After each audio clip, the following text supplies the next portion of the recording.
As an international RN wanting to continue your career in the US, you will need to pass an English proficiency test. This is very essential requirement for US visa application and issuance for international registered nurses. To pass your IELTS and become eligible to work in the United States of America and be issued a visa, you will need to score a band 6.5 overall, but must score a band 7 on the speaking section of the IELTS exam to meet visa standards requirement.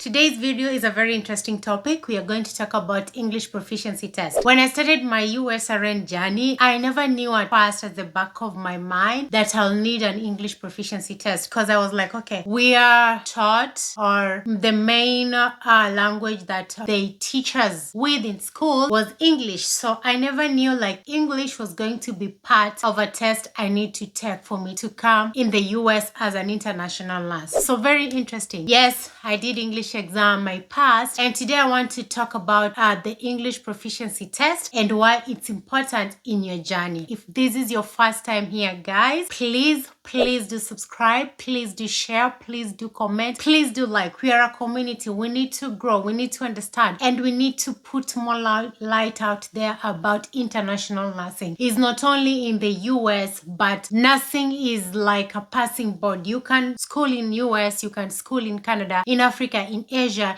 and you can practice across the globe. It doesn't matter. It doesn't have to be the United States of America. As an international RN wanting to continue your career in the US, you will need to pass an English proficiency test. This is very essential requirement for US visa application and issuance, guys. You can't be issued a visa without the English proficiency test. Furthermore, English is the primary language in the US, so knowing it just make your living and working more exciting and easier. As I said, there are so many English proficiency tests that can be taken in order for you to practice as an international nurse. This proficiency test, I'm going to just focus on one, and that is the IELTS, because it's the most popular English test across the world. Like, it's most popular than these other English tests. On this video, what are we going to focus on? We are going to focus on IELTS, what IELTS is, what test to take as an RN, what scores you need, and very importantly, when is it appropriate to book for your IELTS exam. IELTS stands for International English Language Test System. Because it's common test and recognized worldwide, it's a test used to measure a person's level of knowledge and ability to use English for communication. They just want to know, like, at bare minimum, are you able to talk and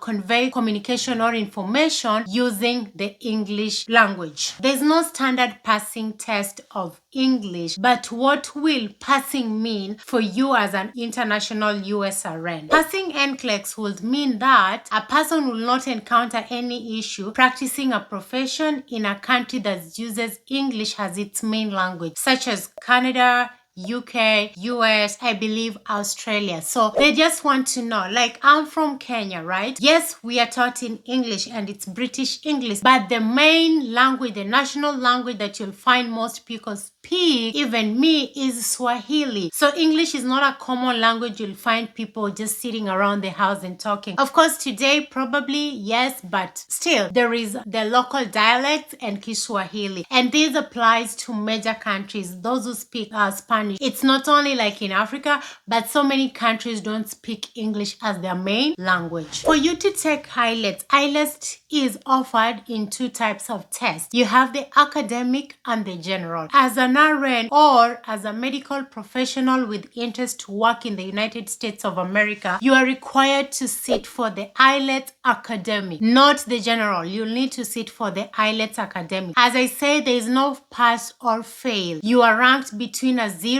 which I know it's like you don't know English, and a 9, which is like being an expert. The IELTS score measures your English in 4 categories. One is going to be speaking. Speaking is done on its day by itself, and it's going to be around 11 to 15 minutes. You're going to be facing an examiner, which you're going to strike a conversation, because I can remember very well when I went for my speaking test. I did it in Nairobi, British Council, and it was very interesting because the lady, I remember it was a lady who interviewed me. She was like, okay, why are you doing your English test? And then I was able to tell her, and then she was like, of all the countries, why have you decided to relocate to the United States of America? So the essence of speaking, it's not a yes or no session. It's a session that is guiding you, it's guiding the examiner, that you can strike and keep a conversation moving. You don't reach and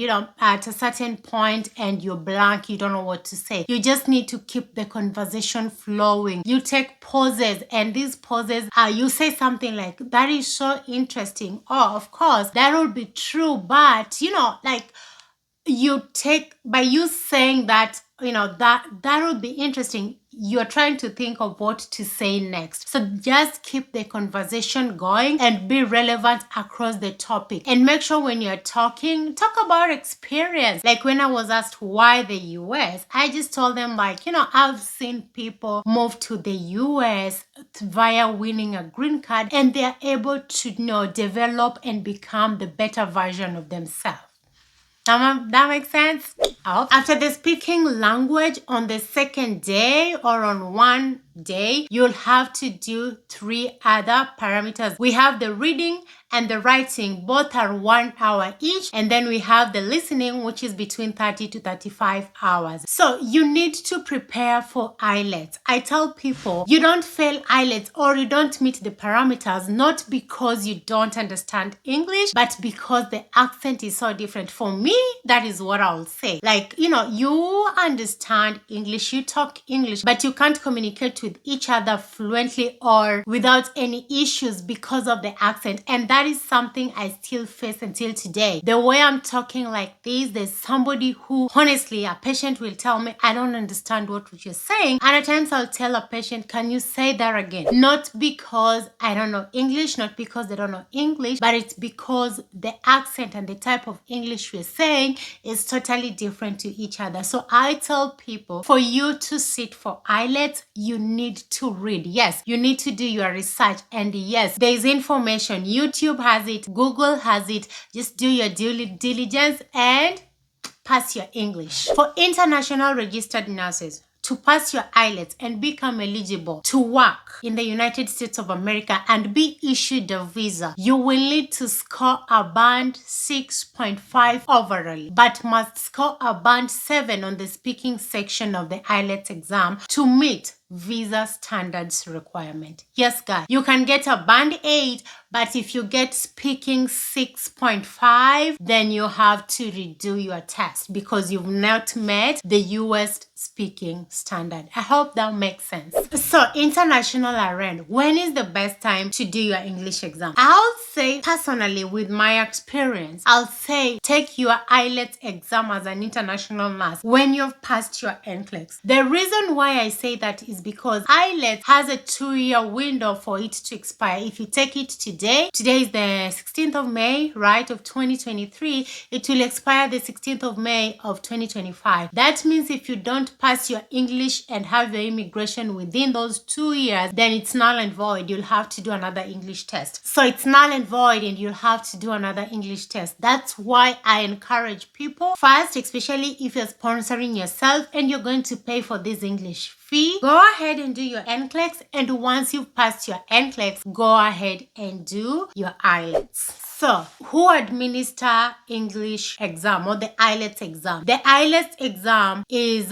being administered by the British Council and the IDP. So, British Council and the IDP are the only persons that are allowed to issue or to administer the IELTS exam. Nobody else. And I'm going to leave a link here on, you can log into that link, or you can, get to that link and see in your country which are the IDP and the British Council Centers location that you can schedule your test. So again, as I said, I'll show you the illustration on the computer and just go through that link and you can test your exam. On the next video, talking about the United States of America, guys, there's a process you have to go to and you need to understand what is the roadmap of becoming a USRN. So watch my video that I made earlier. The link is right here about the 9 steps you need to go through, or you will have to go through, to become a USRN.